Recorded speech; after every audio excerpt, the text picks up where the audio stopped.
Really, so whatever you think might work best. Okay, I'll start with my video on and then I might turn it off partway through. Okay. And we're live.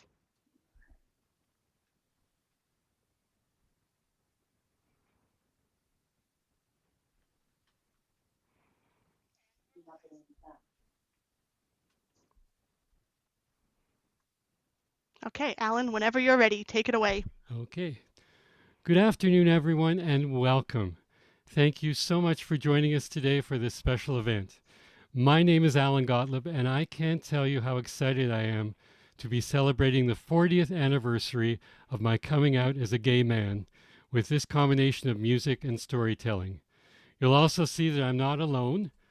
My partner, Michael, there he is here with me. Now, you may have noticed that on the poster, this was billed as a musical journey and fundraiser for Rainbow Camp. You're going to learn more about Rainbow Camp a bit later on, but I am so pleased that with your help, we'll be able to raise funds for this very worthy cause. The musical journey part refers not only to what today's event will be for you, but also to my own personal journey from when I was in the closet, as they say, to being open with the world about my sexual orientation. Music played a very big part in that journey, as I will explain in the next hour or so. I am blessed to have a number of connections in the musical world that have enabled me to bring together many talented musicians, not only from Toronto, but from as far away as London, England, to be part of today's program. I'd like to start off the music with a recording by Singing Out, an LGBTQ choir from Toronto. I had the privilege of being a member of Singing Out for a season a few years ago when they put on a concert of Broadway tunes, one of my favorite musical genres. The group was and still is directed by Jody Malone, a talented woman with whom I sang in another choir, Oasis Vocal Jazz. Suffice it to say that Singing Out is a wonderful group that provides not only beautiful music, but a safe haven for two-spirited LGBTQ plus people who want to sing as part of a choir and feel welcome and valued. I can certainly relate to the words in this piece that say, "Through the good times, through the hard times, we will go on singing." Here is Singing Out.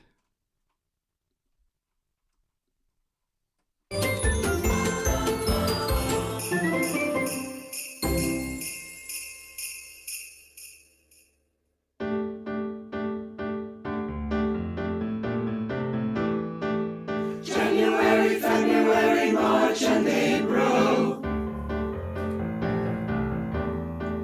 May, June, July, and August.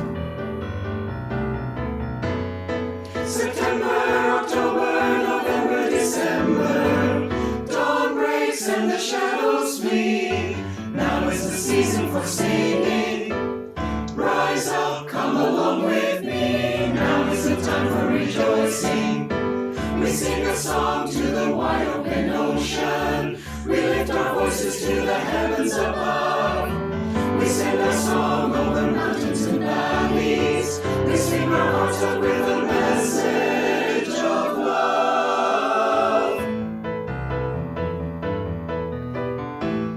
Come along to the banquet hall. Now is the season for singing. Each drink there is food for all. Now is the time for rejoicing. There is a time to be sad and mournful. Now is the time to get up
September, October, November, December.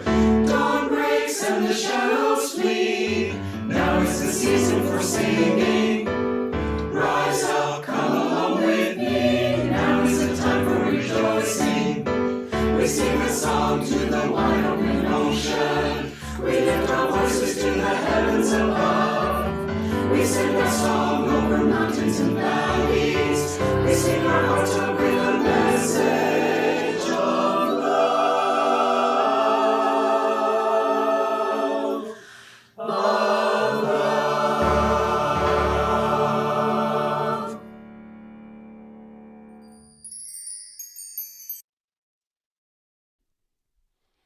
A big thank you to Singing Out for sharing their musical talents with us. So let me begin by telling you what led to my 40-year-long journey. I was born in Brantford, Ontario in 1955 to two Jewish Holocaust survivors from Poland. I was a good student overall in school, but generally pretty quiet and somewhat awkward socially. I guess you could say that I wasn't comfortable in my own skin. In retrospect, I realized that being gay was probably a large part of that discomfort, but I really wasn't aware of it at the time. I just knew that I wasn't part of the popular group of kids and didn't always feel that I fit in. Yes, I was bullied a bit, but it wasn't a regular thing, and I don't know if the bullying was because I was gay. I think we all know how kids pick up on the weaknesses of other kids, and being both shy and awkward, I suppose I was a good victim. I won't bore you with all the details, but I can tell you that when I reached grade 10 in high school, I joined my school's Operetta Society, an extracurricular group that performed Gilbert and Sullivan musicals. The first production I was in was Iolanthe, and I loved it. Thinking back, it's quite ironic that the first musical in which I appeared dealt with fairies. Foreshadowing? In any case, I think it was a turning point for me because I finally had a peer group with whom I connected and who valued me for my musical talents. I continued to perform in musicals in high school, which was a boost to my self-esteem. At this point, I'd like to introduce you to Christopher Wilson, a musical theater performer that I met many, many years after I was in those high school musicals when I was teaching at Claude Watson School for the Arts in Toronto. Christopher has performed across Canada with such notable companies as the Stratford Festival, the Charlottetown Festival, and the Canadian Opera Company, among many others. He is presently the producer of Toronto musical concerts, and today he is going to perform Cyndi Lauper's True Colors, a song that talks about letting your true colors show, the way I was just beginning to in grade 10.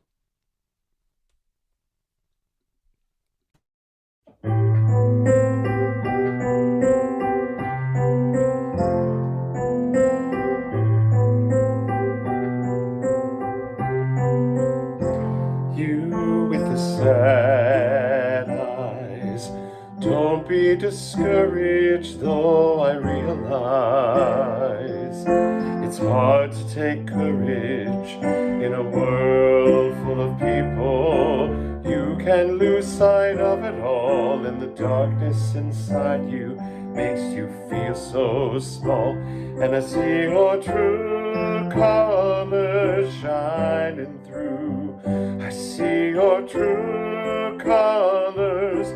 That's why I love you. So don't be afraid to let them show your true colors. True colors are beautiful like a rainbow.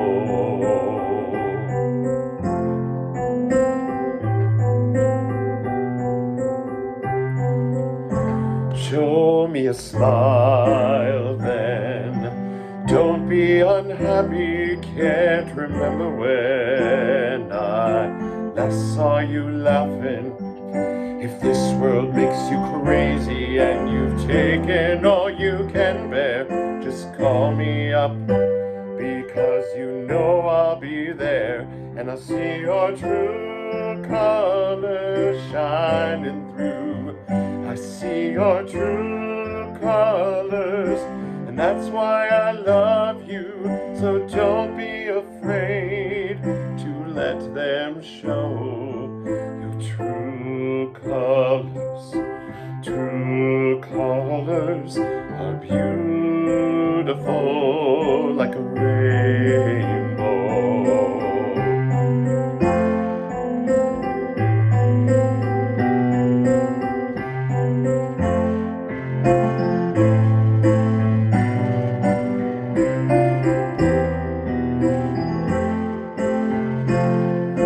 I saw you laughing. If this world makes you crazy and you've taken all you can bear, just call me up, because you know I'll be there, and I'll see your true colors shining through. I'll see your true colors, and that's why I love you. So don't be afraid to let them show your true colors. True colors, true colors are shining through. I see your true colors, that's why I love you. So don't be afraid to let them show your true colors. True colors are beautiful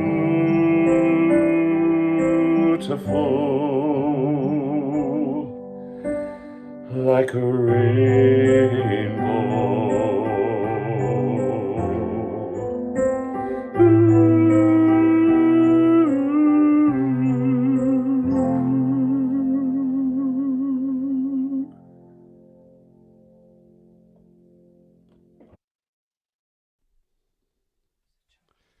Thank you, Christopher, for that beautiful rendition of a powerful song. I finished high school and ended up going to the University of Toronto to study sciences. I was very fortunate to live in a university residence called New College for 3 years. While I was there, I discovered an extracurricular musical theater group called New Faces, which was another touchstone on my journey. I actually performed as part of New Faces for 5 years, each year under the guidance of a very talented man who has become a friend, Jim Betts. Not only did Jim direct and write a lot of the material in these original musical productions, but he inspired confidence in the members of the group by inviting them to submit songs and skits, which he deftly fashioned into coherent shows with very interesting storylines. That is when I began to write songs, and my confidence grew enormously. And I would have to say that it's extremely difficult to come out without a certain degree of confidence. At the same time, I developed a circle of friends from the casts of these shows. I'm still in touch with many of these people 45 years later. It has been said that you can't love someone else until you love yourself. And loving yourself is so much easier when you feel that you are loved by others. I was truly blessed to have been part of the New Faces experience, in which I felt valued and loved, and so began to appreciate who I was becoming. I am honored to have Jim Betts, a very talented composer, songwriter, and dear friend, perform one of his creations, Starlight.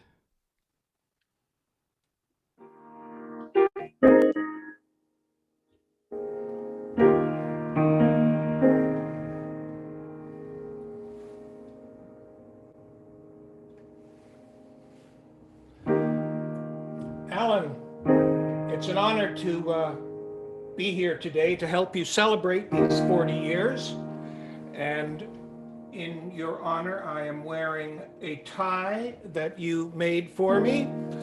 And there's one of our shows behind me. And as much as I gave you through the years, perhaps you have given just as much back. This is for you.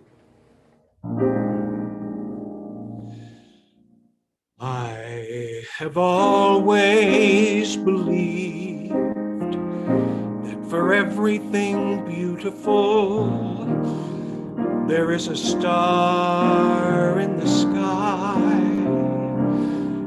and that the brighter the star, the more more beautiful the one thing that it shines for.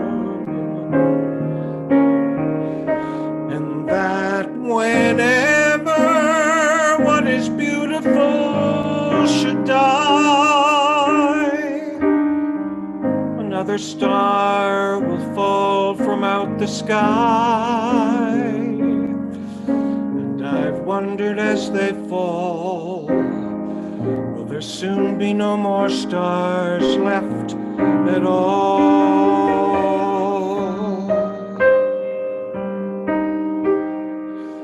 With each tree that comes down, with each lost line of poetry, another star disappears.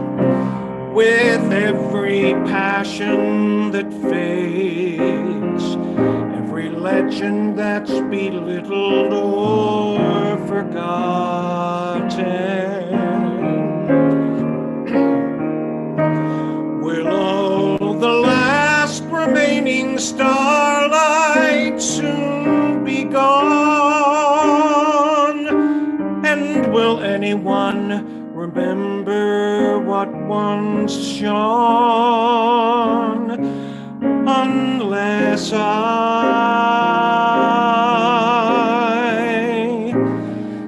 can put some stars back in the sky?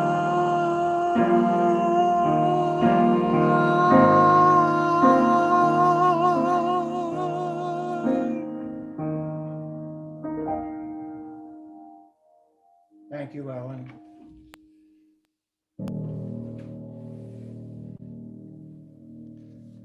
Thank you, Jim, for your friendship and your support, and for that gorgeous song. It practically brings tears to my eyes. Thank you. And now to get to the inspiration for today's celebration, namely my coming out, I'd like to share this video.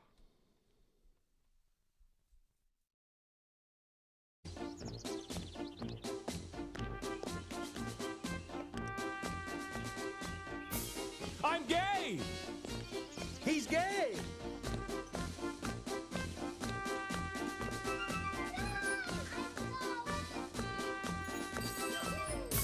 I'm gay! He's gay!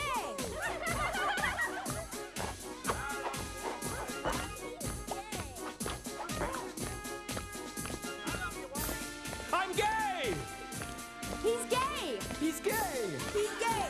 Did you hear the news? He's gay! I used to be straight and now I'm gay. I think the drug made me that way. He's gay! He's gay! He's gay!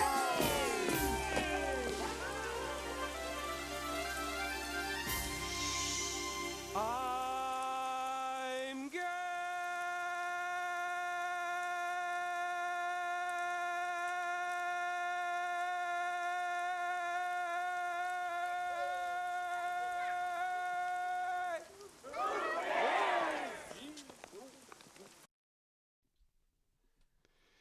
So that is not what my coming out looked like. Let me take you back to 1980.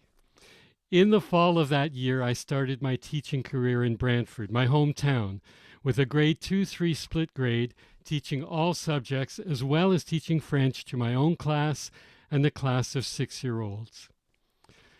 I attended a French immersion weekend for French teachers at the University of Western Ontario in London, Ontario, in the winter of 1981. And while there, I met a man whom I thought might be gay. My recollection is that it was the Dr. Scholl exercise sandals that he was wearing that made me think he might be gay. And for those who don't know, these were wooden-soled sandals with a leather strap across the top of the foot. Clearly, my gaydar was not very sophisticated. At this point in my life, not only was I not out of the closet, but I had never had a romantic relationship or even a dalliance with anyone. A bit sad, perhaps, for someone who was 26 years old. I had gone on a date with a woman while in university, but there were no sparks, and I think that I realized, as much as I'd hoped to be wrong, because I felt life would be much easier that way, that I was not attracted to women sexually. I was in contact by phone with this man I'd met, and he invited me to visit him at his home on Easter weekend that spring. So on Good Friday that year, 1981, I drove to see him. Over dinner, he mentioned that his brother-in-law was bugging him about whether or not he was gay. Dying to know the answer to that question myself, I asked, "So what did you say?" He replied, "I told him I am." At which point I said, "So am I." It was the first time I'd ever said it to anyone, and it was a pivotal moment in my life. I ended up staying over at his home, and no surprise, we ended up sharing the same bed, something I had never done with anyone before. Needless to say, excuse me, I was very nervous. I didn't really know what to do. I do remember cracking one-liners at an incredible rate because of my nervousness. He was several years older than me and very patient and experienced.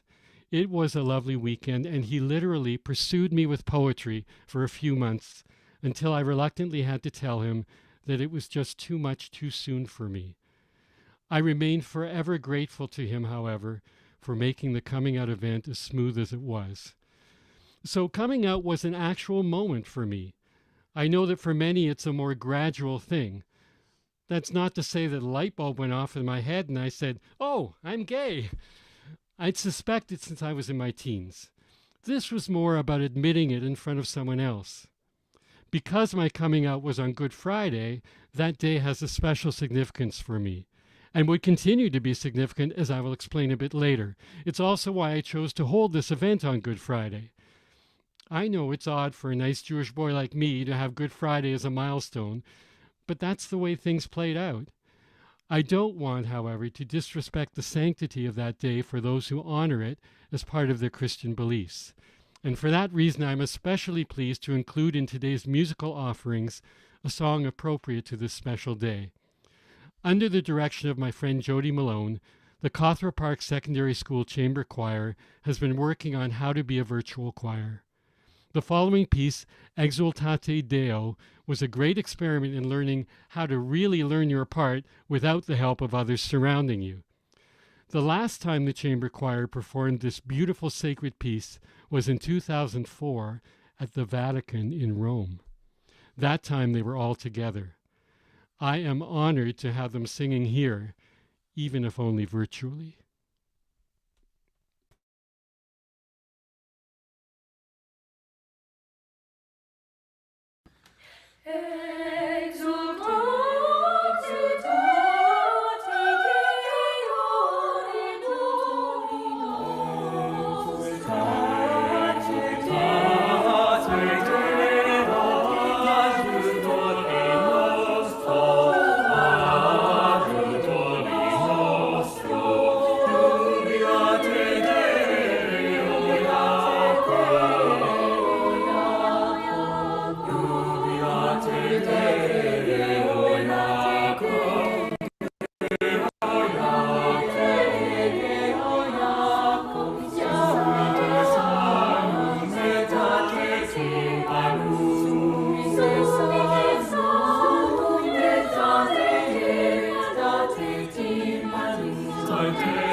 Thank you to the chamber choir and Jody for such moving harmonies.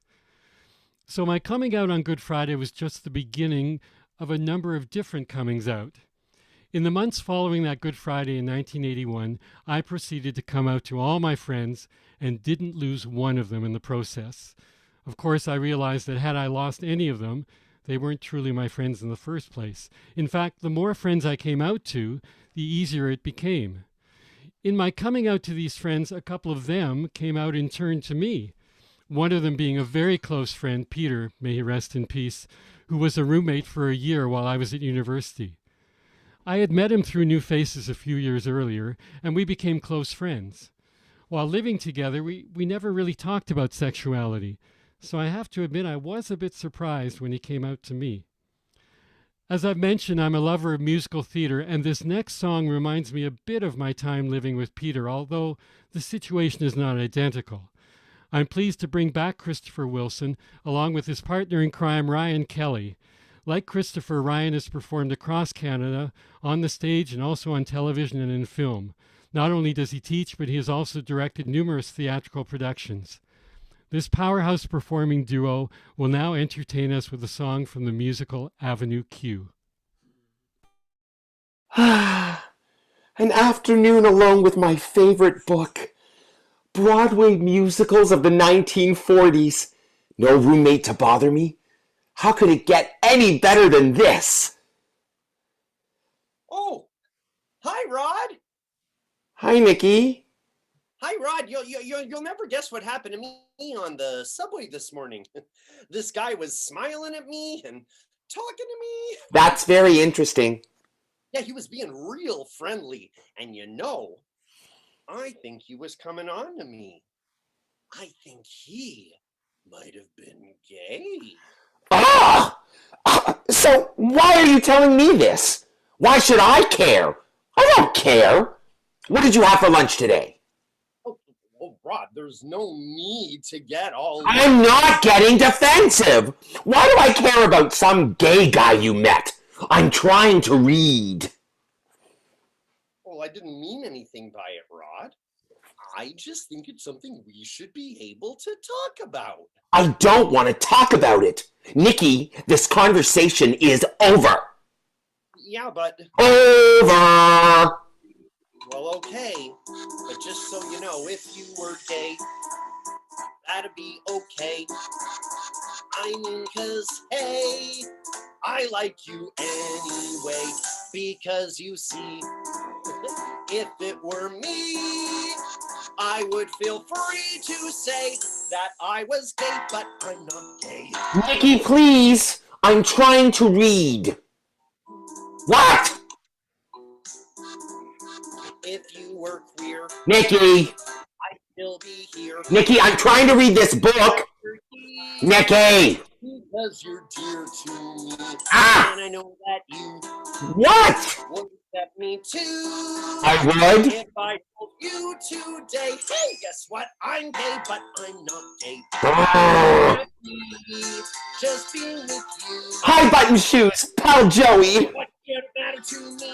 What you do in bed with guys? Nikki, that's gross! Not if you were gay. Ah! I shout, hooray! I'm not listening. I wouldn't get in your way. Ah! For me to always be beside you every day, to tell you it's okay. You were just born that way, and as they say, it's in your DNA. You're gay. Gay! If you were gay. Ah! Thank you, Chris and Ryan. That was so much fun. Now, although I came out to friends in 1981, I didn't feel comfortable being out at work, to the students or their parents, or to my family, or to people I met since that initial coming out experience. In a way, I see that how I dealt with coming out is similar to the way that many Jews deal with keeping kosher. We all know the rules, but we pick and choose what works for us individually. So I had my own idea of to whom I would or would not come out. For instance, my second and third years of teaching were in Georgetown, Ontario, and I was involved in community theater there, but was not out to the cast members of the two productions I was in. Not always easy. Playing the straight romantic lead in a production of Anything Goes presented some challenges, but I did my best. Although I had come out and accepted that I was gay, I wasn't confident that I was going to be able to have a gay relationship. I was in a small town, Georgetown, Ontario, and I didn't know any gay couples. I really didn't have role models for a successful gay relationship. It was a different time. Nowadays, gay relationships are much more visible. I recently discovered on a cassette, if that isn't dating myself, a song I'd written in that first year after coming out, and I'd like to share it with you now. It sums up what my apprehensions were at the time.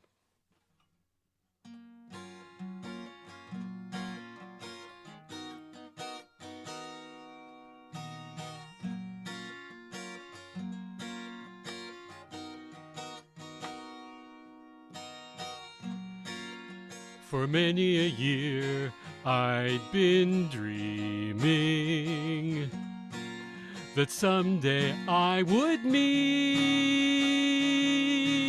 my Cleopatra, my Juliet, my Cinderella, and I'd sweep her off her feet.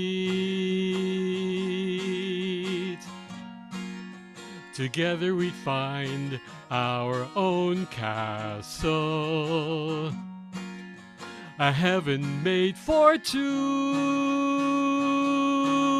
We'd live together and love together, and there'd be music, but it never will come true. I know I'd be unhappy. It could never work out that way. But deep inside me there burns a question. Could it work out gay? In the past year I've accepted a hidden part of me. Yes, now it's certain, now it's clear, there's no denying, and I can finally let them see. Now it begins, all the questions. What am I searching for? A man to love me, a man to need me, to give my love to share my wildest dreams and more. Where do I start looking? Is he here or far away? And deep inside me there burns a question. Could it work out gay? Now once again I am dreaming that someday I will meet my Mark Antony, my Romeo, my Prince Charming, and he'll sweep me off my feet. Am I insane? Am I crazy to think such things could be? Does it happen to men who care, to people sharing? Or is it just a fantasy? Will I find the answers? Or must I simply hope and pray For deep inside me there burns a question. Could it work out gay? Does it work out gay? Will it work out gay?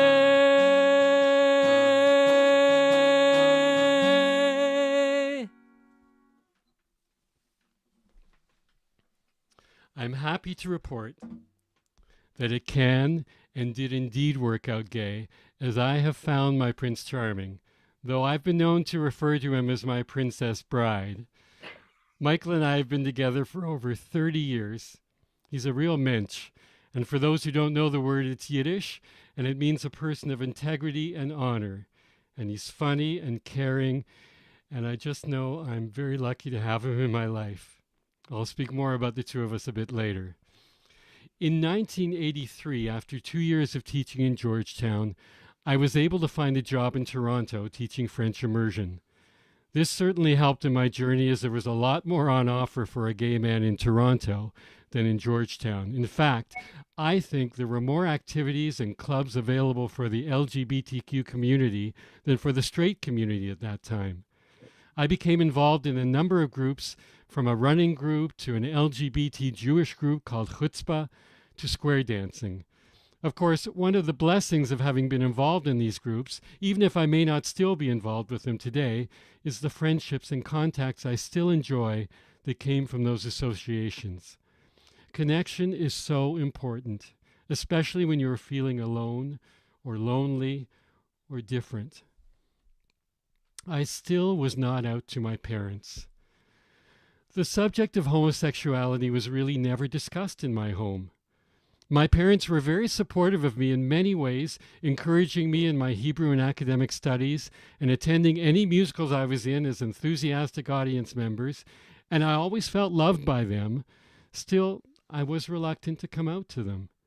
I had heard stories of LGBTQ+ individuals being disowned by their parents, and with Jewish families even mourning for their child as if the child had died. And besides, my well-established role in my family was as the pleaser. My older brother was the rebel, and I knew exactly what not to do based on some of his actions. I imagined that my coming out to my parents would be very difficult and would certainly not please them. I was afraid of losing them. I really feel my parents did the best they could at raising me. I have to remember the generation from which they came. Add to that the horrific experiences that they went through during the war, and it's quite remarkable that they were able to marry and raise 2 sons with successful lives. It's a tribute to my parents' resilience. It would have been lovely had they sung me the lullaby you are about to hear, but it would have been very unusual for the period in which I grew up. I'm thrilled to have my very dear and longtime friends, Ruth Shushan and Mark Pantzer, join us from Waterloo, Ontario, to sing Fred Small's Everything Possible.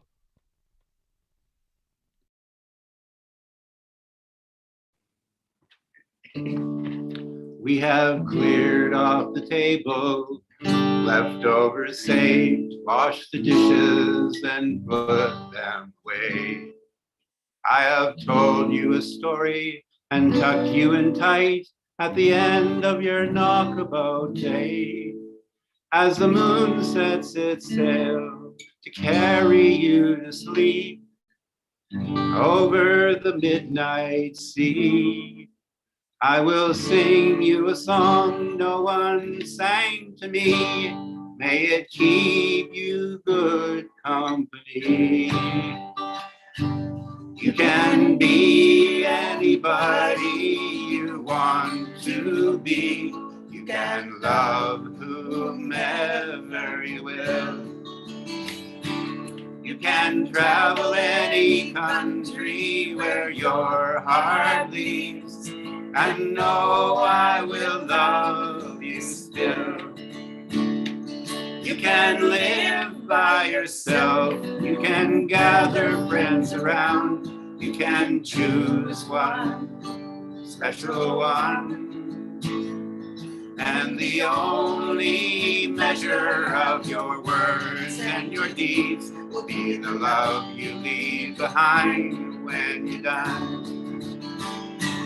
There are girls who grow up strong and bold. There are boys quiet and kind. Some race on ahead, some follow behind, some go in their own way and time. Some women love women, some men love men, some raise children, some never do. You can dream all the day, never reaching the end of everything possible for you. Don't be rattled by names, by taunts, by games, but seek out spirit's truth. If you give your friends the best part of yourself, they will give the same back to you. You can be anybody you want to be. You can love whomever you will. You can travel any country where your heart leads, and know I will love you still. You can live by yourself, you can gather friends around, you can choose one special one. And the only measure of your words and your deeds will be the love you leave behind when you're done. Yes, the love you leave behind when you're done.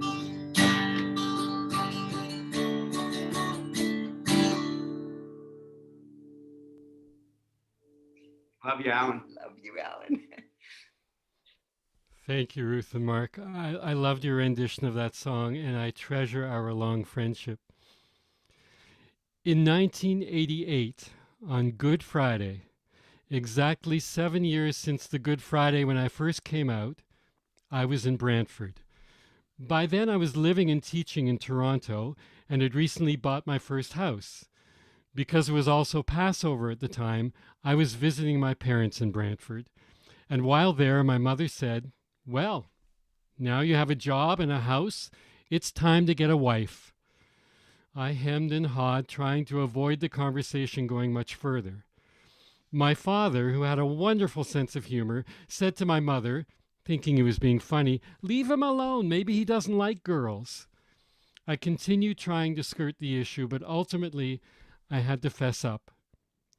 Immediately there were tears, but to my surprise and relief, I didn't lose them. I do remember my mother saying to me, "If you haven't slept with a woman, how do you know?" To which I retorted, "Well, you haven't slept with a woman, how do you know you're not a lesbian?" Needless to say, this didn't go over too well. However, I didn't lose them, and I said to them what I'm sure many individuals say when coming out to family or friends. "I'm the same person you always knew. I haven't changed. I'm just more honest about myself." And I can't describe what a relief it was, a weight off my shoulders, that I didn't have to hide my sexuality from my parents any longer. I should mention that my brother also helped my parents to come to terms with this revelation. I'd come out to him months, if not years earlier, and felt supported without judgment, something for which I'm very grateful. So you can understand why this Good Friday, today, has such significance for me. 40 years since I came out, and 33 years since I came out to my parents. At this time, I'd like to bring back Singing Out to present their high-energy rendition of Lady Gaga's Born This Way. Enjoy.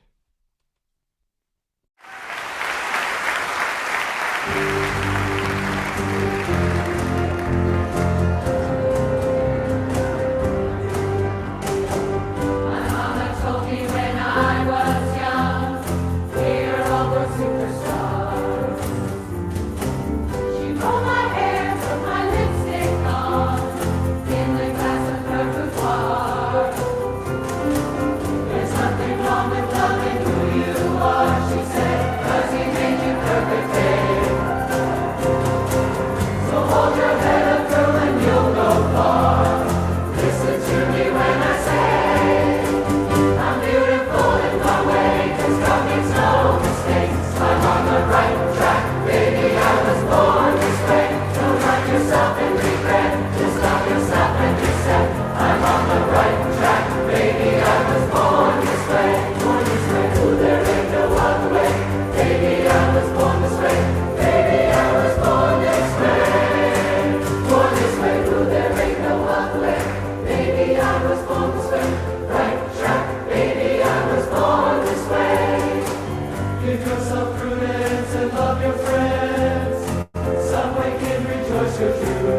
Thank you once again, Singing Out. I think that piece just exemplifies the joy of singing, and I just love it. So thank you for sharing your musical gifts with us today. Now, today's concert isn't only a celebration of my coming out 40th anniversary, but it's also a fundraiser for Rainbow Camp. And at this time, I'd like to welcome Stephanie Voyer, the director of Rainbow Camp, to talk about the camp and its importance in the lives of two-spirited LGBTQ plus teens. Hi, my name is Stephanie Voyer. I'm the director of Rainbow Camp. We are a summer camp in Northern Ontario for 2S LGBT youth. And congratulations, Alan, on 40 years of being out. That's so inspiring to us and so many of our campers, youth watching. Over the years, we have helped hundreds of campers make friends, make memories, and feel affirmed in their identities. While we're located in Ontario, we have campers come from all over Canada and America to experience the magic of summer camp. For many of our campers, Rainbow Camp is the first place where they can truly be themselves. Many call it home because they feel safe, loved, and supported. Some of our campers have told us that looking forward to Rainbow Camp every summer is what has gotten them through the hard times. And some have even told us that this thought of spending one more summer with friends and who feel like family and the love of summer camp in the sun is what has saved their lives. For this reason, we knew how important it would be to provide something for our youth when we could not run in-person camp due to the pandemic. We adapted our programming to virtual, and to our surprise, campers were able to form amazing friendships while having fun through the screen. This summer, we are ramping up our Rainbow Online Connection, or ROC, programming and expecting many more youth to experience the magic of virtual summer camp. I'd now like to introduce Mikael, one of our former campers and current staff members, to talk about our programming and his experience with us. Hello, I'm Mikael, and I currently work for Rainbow Camp, but I was a camper for a few years before that. So I was one of those kids who would go to summer camp every single year without fail, and it was all good fun, but as I got older, it was a little awkward going to gender-based camps when I started to realize I was trans. And after I came out, I stopped going to summer camp altogether. But after quite a bit of Googling, I found out about Rainbow Camp. And while I've been to many summer camps before, there was never a summer camp where I really felt like I was at home. And Rainbow Camp is the only camp I ever cared enough to go back to for a second year. And it's been worth it every time. When I found out it would be online this year, I knew I still had to sign up for it because, I missed connecting with others in the community, and it was a place where I could do that. And Rainbow Camp is where all of my friends and all of my role models are. I couldn't miss that. I also really want to go into the LIT program because I want to pass on this feeling of home to the new campers. LIT stands for Leader in Training, and it's a stepping stone between being a camper and a staff member. So last year in that program, I learned the leadership skills needed to run virtual programs. And this summer I'll be doing that as well as managing our social media account. So thank you and congratulations to Alan for being out for 40 years. It's really an inspiration to me and a lot of queer and gender diverse youth to see somebody out for that long. Thank you for inviting me to come and talk about Rainbow Camp, and please donate if you can. Thank you, Stephanie and Mikael. If you would like to donate to Rainbow Camp, go to helprainbowcamp.ca. And for your information, donors who give $20 or more will be entitled to a tax receipt. The link has been put in the chat. Among the many organizations with which I've been associated, one of my favorites is the Danforth Jewish Circle, a progressive Toronto Jewish community that welcomes not only multi-faith families, but the whole range of sexual orientations. In fact, about half of the members are in interfaith families, and many identify as LGBTQ+. I have been and continue to be very involved in this community, and as a result have met so many wonderful and caring people, including our next talented musical guests, Lisa Kent and Danny Greenspoon. This next song has become a kind of gay anthem, but it's a song to which everyone can relate, and in these strange times, it may have an added significance as a song of hope.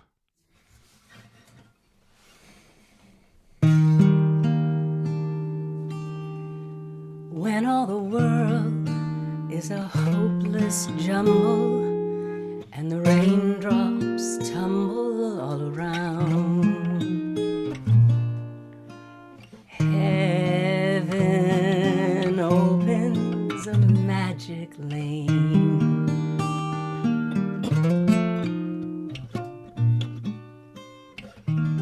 When all the clouds darken up the skyway, there's a rainbow highway to be found, leading from your window pane to a place behind the sun. Just a step beyond the rain.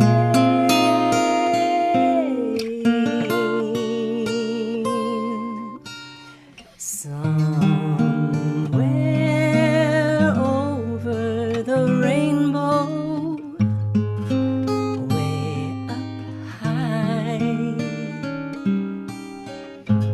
there's a land that I heard of once in a lullaby.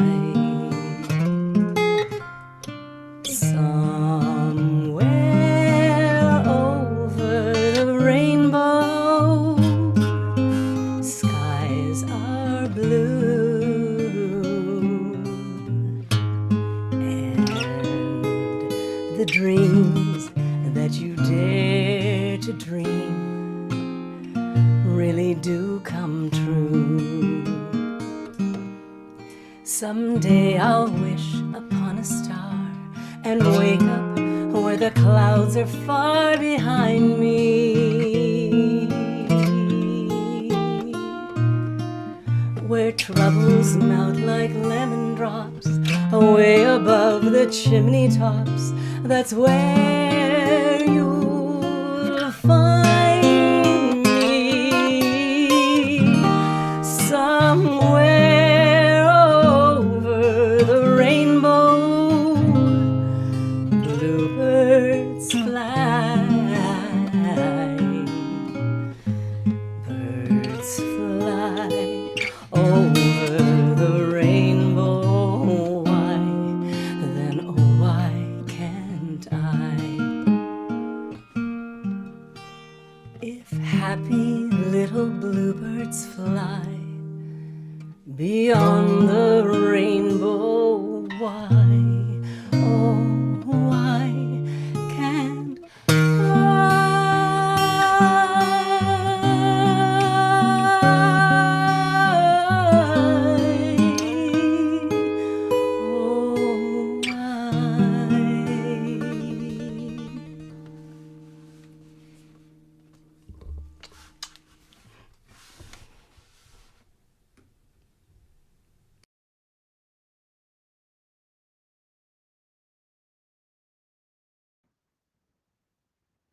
Thank you, Lisa and Danny. I have to tell you, there are wet eyes in the household here, and you're responsible. Thank you so much. It was so beautifully delivered. Now, although my parents accepted that I was gay, they weren't completely comfortable with it. In the years since coming out to them, Michael and I met while square dancing in Toronto with the Triangle Squares. It helped that we had a mutual friend in Peter, my ex-roommate, and our first date was July 15th, 1988.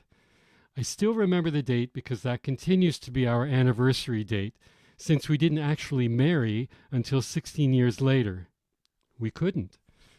It wasn't altogether surprising then that when I wanted my parents to meet my boyfriend several months after they knew I was gay, they initially refused. It was fine to talk to them about friends of mine whom they'd met and tell them later that they happened to be gay, but their son's boyfriend? Very difficult. My father finally said he would meet Michael and me for lunch, and it went well. And once that was done, the ice had been broken, and my mother agreed to meet Michael. When Michael first met my mother, he quickly acknowledged that he understood how difficult this was for her. She told him, "I can't afford to lose a son." I think that was very wise on my mother's part. I'd heard too many stories of parents who cut off their nose to spite their face, as the saying goes. It ends up being a loss for both the parents and the child. My parents grew to love Michael, and we spent many evenings having dinner together and playing cards afterwards. Despite that, there was an issue when my father, Alav Shalom, passed away in 2000, succumbing to colon and lung cancer. Jewish tradition is that the family of the deceased has a week of mourning called Shiva, in which friends and family drop in. Michael, as my partner of 12 years at the time, wanted to be there with me for the Shiva. My mother at first didn't want him to attend the funeral or the Shiva. It wasn't so much homophobia as it was a mantra with which she was raised. It's better to be envied than to be pitied. One thing she did not want was to be pitied by her friends because one of her sons was gay. Thankfully, Shula, a cousin of mine, who was like a daughter to my mother, spoke to her and my mother relented. The irony, of course, is that most of my mother's friends already knew about me. Our next performer, Tamar Garassi, is another friend from the Danforth Jewish Circle. We have worked together on a number of projects within this community. As someone who struggled with coming out, she's going to share with you her composition, What I've Always Been, an original song that echoes many of the feelings of those who have been on this journey. Thanks, Alan.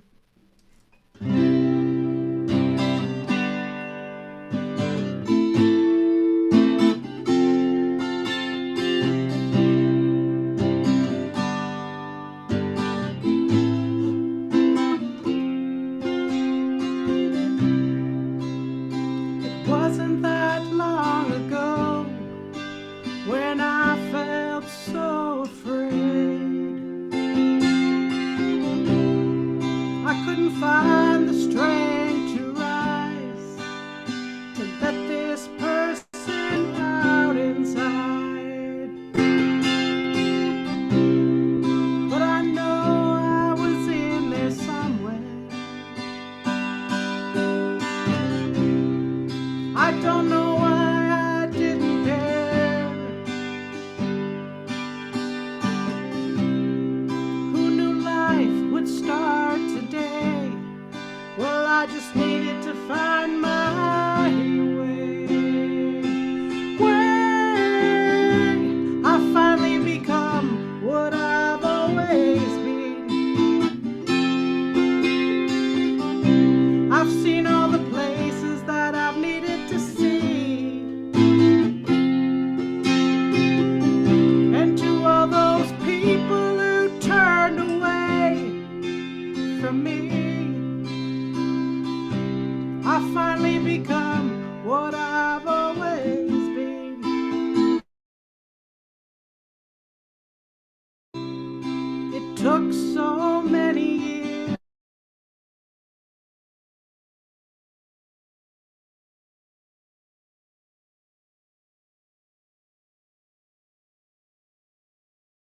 With so many secrets to keep.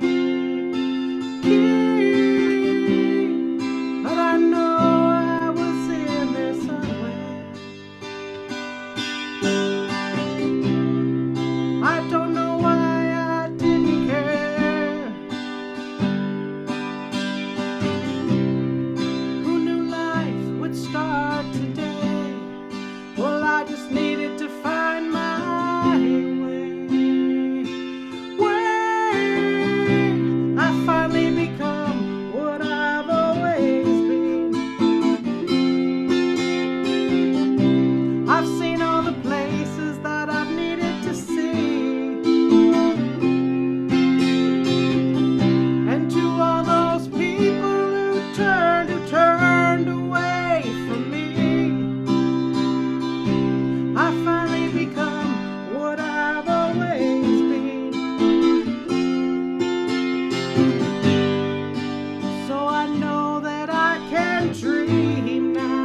Thank you, Tamar, for sharing your powerful and meaningful song with us. Let's move ahead to 2003, when it looked like same-sex marriage in Ontario might be a reality. I broached with my mother the possibility of marrying Michael. She basically told me to wait till she was dead. Although she loved Michael, her Hasidic Jewish upbringing made the idea of same-sex marriage seem too strange. In the fall of that year, when gay marriage was legal in Ontario, Michael and I decided we wanted to marry. At the time, we weren't sure how long the window of opportunity would last, so we decided to marry sooner rather than later. I was torn as to whether or not to invite my mother or to wait till the deed was done to tell her we were married. Friends advised me to invite her as she would feel awful only being told after the fact. When I invited her, she asked if she could think about it, and I replied, of course. And a few days later, she said she would attend, but ended up with pneumonia so that when the time came, she couldn't attend. As teachers, we wouldn't have the time to plan a big affair at that time of year, so we chose to have a ceremony with 2 witnesses in our home. Part of the vows was to laugh with you in joy. Michael made a Freudian slip, and he said to laugh at you in joy. Needless to say, we all erupted in laughter at that. The following July, when Michael and I were on vacation from school, we decided to repeat the ceremony and have a big party to celebrate with our friends and family. It was a lovely affair in the backyard of friends who lived in Guelph. Ruth and Mark, whom you heard earlier, as well as Oasis Vocal Jazz, whom you'll hear very soon, shared their musical gifts as part of the event. I asked my mother if she would walk us up the aisle, as my father had already passed, and Michael's surviving parent, his dad, was too infirm to attend.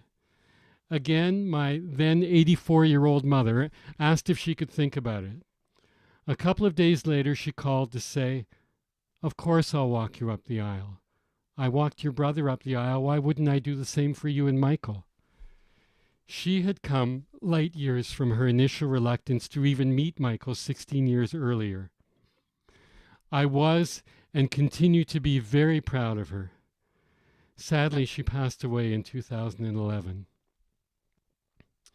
Although our wedding was more or less secular, we did get married under a chuppah, the traditional canopy that is part of Jewish weddings, and Michael got the vows right that time.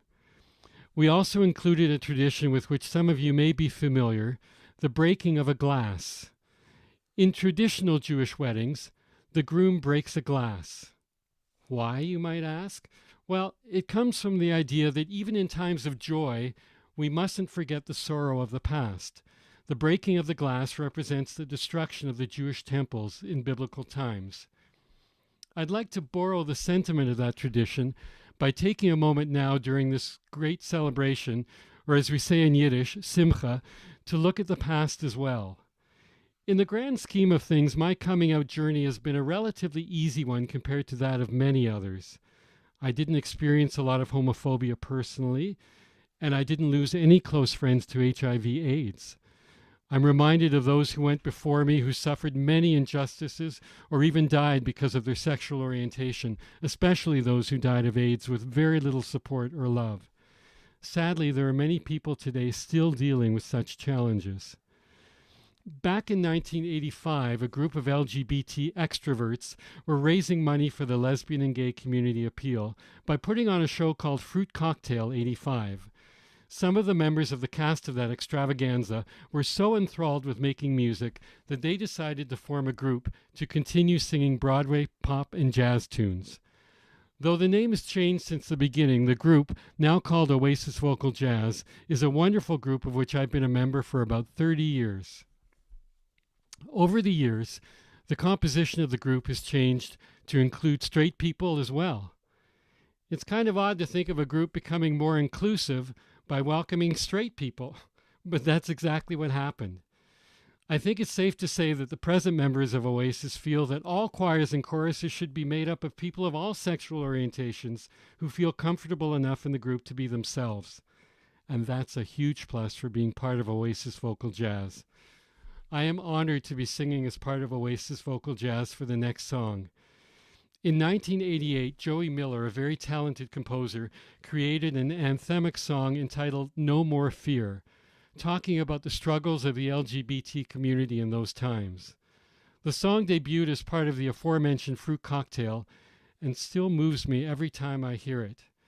Consider it the breaking of the glass for this special occasion as we remember those who cannot be with us today, those who made many sacrifices on their journey.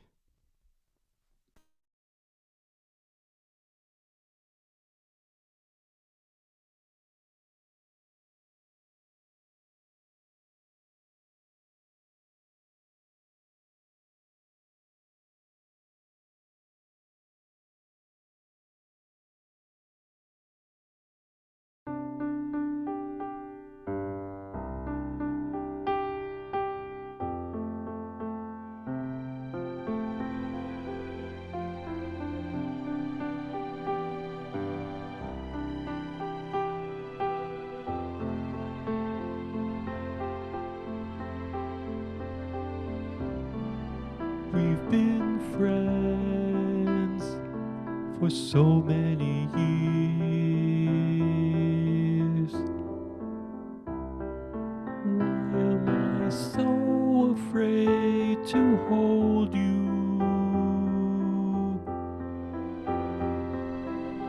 For so long we took so much for granted. But making love shouldn't be taking a chance.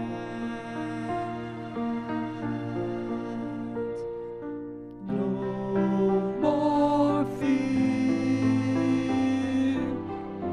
Living life's what it's all about, and no more fear. No more worry and no more doubt. It shouldn't feel that a miracle will get me through next year. I want to live in a world with no more fear.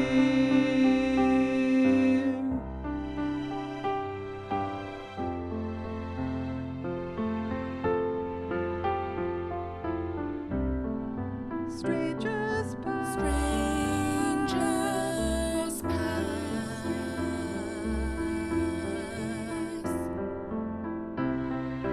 Sharing the same air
Thank you, fellow Oasians, as we like to call ourselves, for all the support you've given me and for working so hard to put that iconic tune together for today's festivities. One of the former members of Oasis Vocal Jazz, Louise Stoll, is from London, England. I've maintained a lovely friendship with her for many years. In London, she sings in a community choir called Take 20. Every summer, the group has a weekend getaway in which they test drive new music. Michael and I have been able to join them for about 10 of these weekends over the years, and they have welcomed us with open arms and hearts. We've gotten to know a number of their members and value their friendship. I am thrilled and honored to have them singing the last musical piece on today's program, a melody called Diamonds and Rainbows.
Thank you, Take 20, for that gorgeous song and for working so hard to put that together for this event. I am so pleased to have your beautiful voices and spirit as part of today's celebration.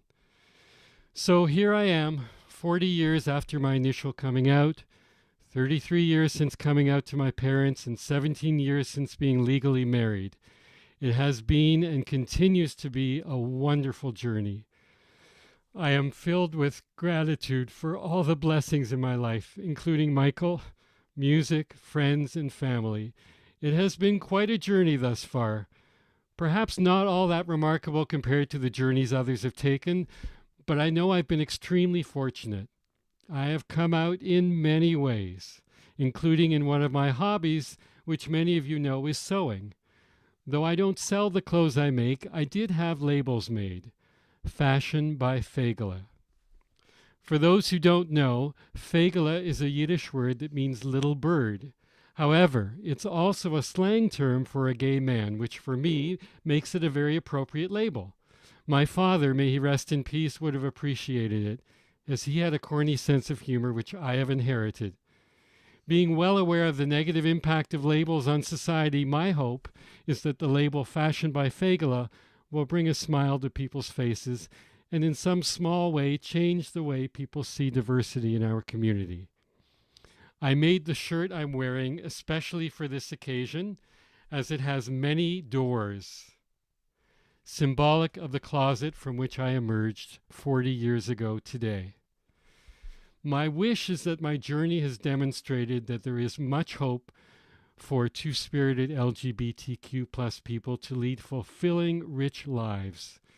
Of course, I've had the support of family and friends along the way, which is certainly not a given for everybody.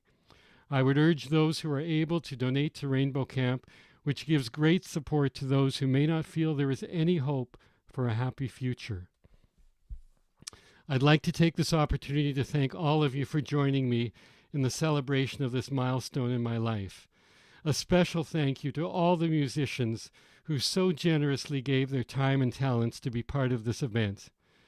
I'd also like to thank Mallory Brennan, the tech wizard who has made all of this possible, along with Harry Stewart, Stephanie Voyer, and Michael Bennett from Rainbow Camp. I might add that Harry Stewart and Chris Southern, the co-founders of Rainbow Camp, which has been going for 10 years now, recently received a Governor General's Award for Meritorious Service. Well deserved.